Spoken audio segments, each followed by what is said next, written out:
Hey guys, had a couple of days where I had to do some stuff around the farm here, and that windstorm that blew through on Monday, or the rainstorm that did some damage in Toronto.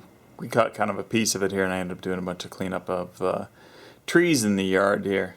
So I got that all done yesterday, and so back on this guy. I just want to say one thing before I go any further.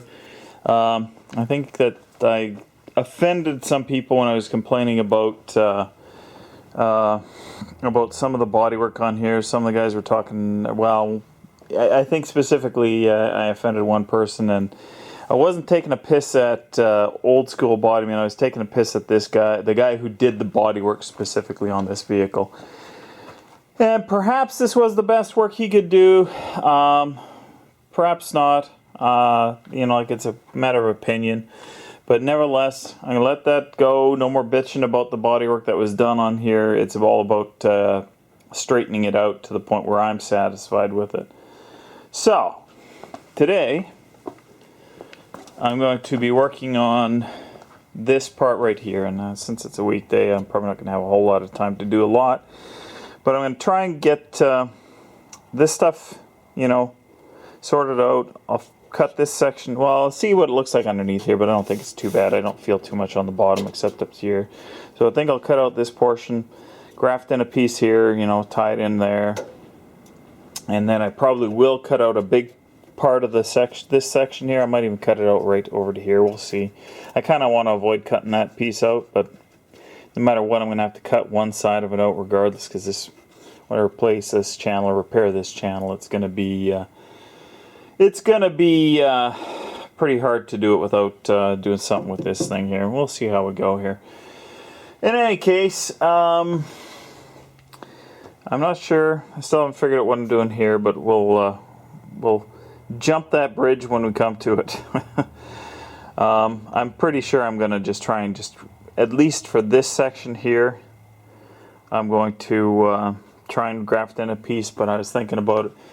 Maybe the best bet would be to start fixing at this end, fix this big section that's definitely going to have to be cut out, leave this in part that's still relatively solid in place, and then at that point decide if I want to completely cut out that piece. So it's going to be at least two pieces minimal to fix this section. I suppose I'll have to give some serious thought to how I want to fix this hole here, but I'm gonna try and do the channels before I worry about that, and try and leave that as a separate piece. Well, I didn't get a lot done tonight. I got that piece cut off, and that was about it. And then I just ended up patching this hole, and it ended up being a little bit more work because I had to redo that, make a patch for that little area there, and it's all fun. Anyways, so tomorrow I'll see if I can get this piece welded in. I think it would have been a hell of a lot easier to have just cut this whole section out and just welded it in than trying to weld this one little spot and then up to this edge. Those edges are always a bear to weld. Anyways, tomorrow that. Okay, so it's the next day.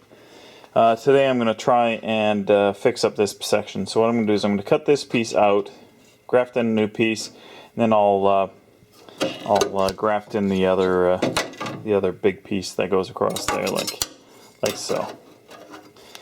Anyways, let's get to it.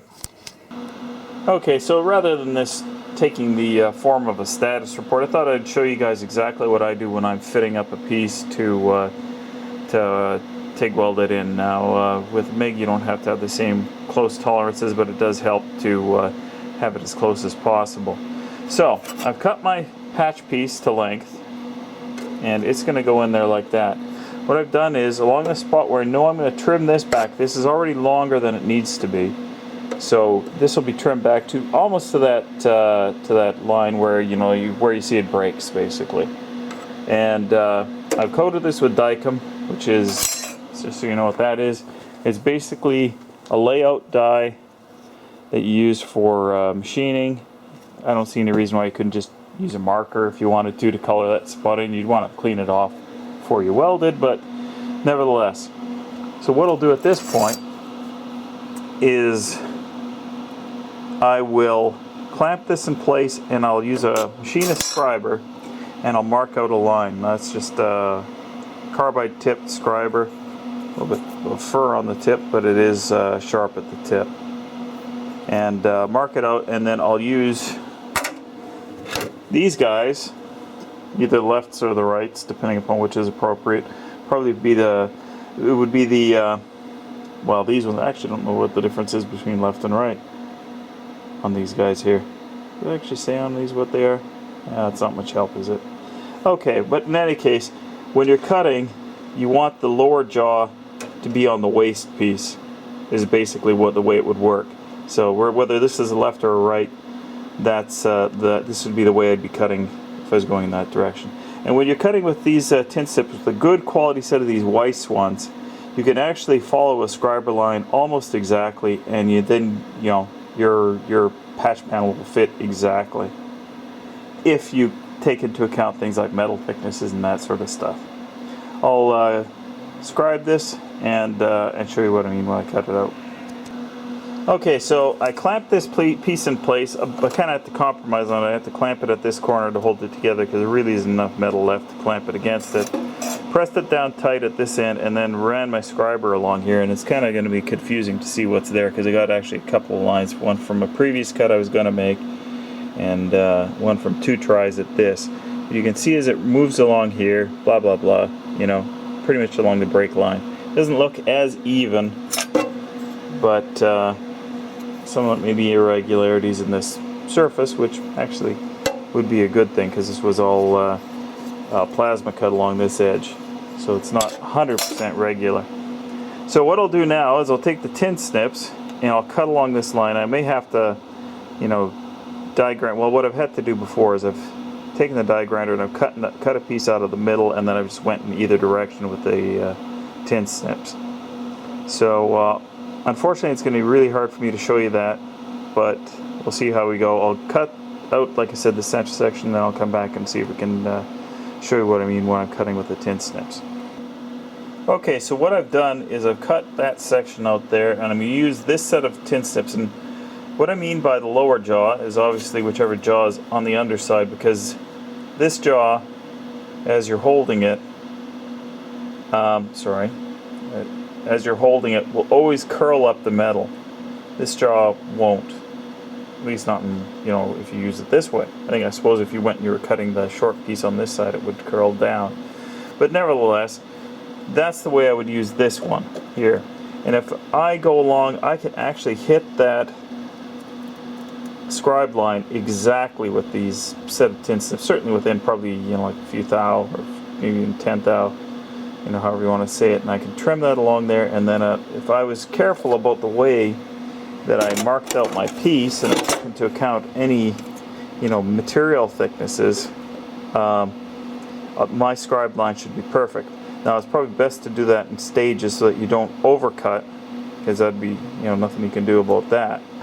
But if you're close to your target size, and if you're in a not too critical spot, this will certainly serve for this. So I'll cut that out and I'll show you how well it fits afterwards.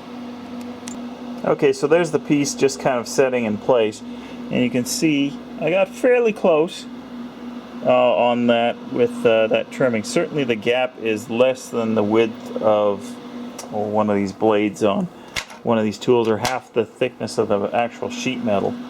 So and I could pull it tighter quite easily anyways. So that gets you pretty damn close, and at least for TIG it's kind of critical that you have as small a gap as possible, because it's so easy to blow through with TIG, But regardless, that was just my process on that. Hopefully it was somewhat helpful. Okay, so that's fully welded in, and much to my chagrin I realized that I hadn't curved this, and that was some of the reason why I didn't have the best fitment in the first place. But curved it and did a little bit of hammer and dolly work to basically force the two pieces of metal together and into the shape that I wanted, and I think I got it looking pretty good. Now, I said earlier that I was going to talk about, when I was scribing, what you have to be careful about, and here'd be a good example of it. Let's say I was replacing this edge, and I was going to use this piece to do it. Now, it's not exactly perfect for it, but you know what I mean.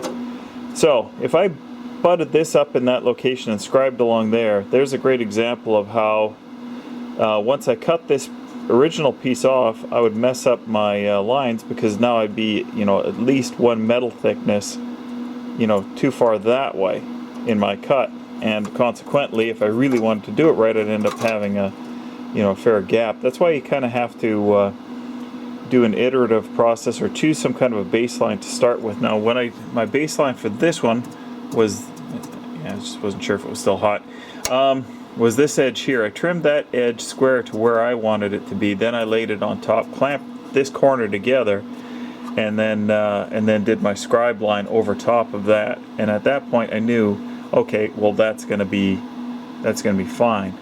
But a good example of where I had to be, oh, that's like and stuff.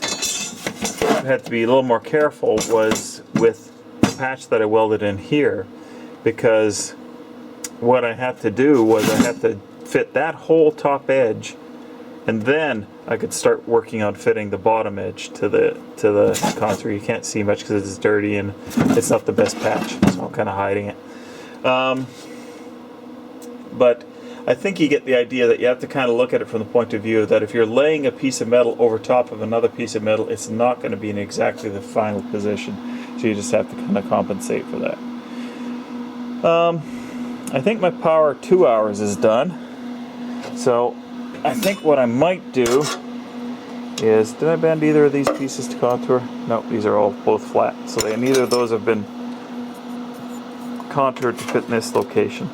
So I might bend this one to fit this location, and this one will have a very, very slight curve on it, but it's going to be kind of hard to do without me trimming it. It's actually probably about, I'd say probably about 3/4 inch too long.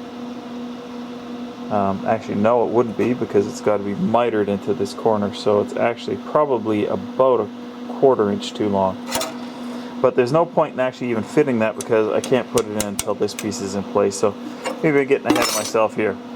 So that's done. I'll grind it out. I'm not going to go take off too much metal, because I don't, like I said, it's not important that the weld look perfect here. It's more important that it be structurally sound. And I think I got good penetration on the back side of this one here. Seems solid to me. So I think that's it for today. I don't know. I don't think I'm going to upload this video today. Maybe I will, maybe I won't. Tomorrow I'll be out a little bit later because it's Friday. So yeah, maybe I will. So I will end with the traditional farewell, which is thanks for watching, guys. Rate, comment, subscribe, and see you tomorrow.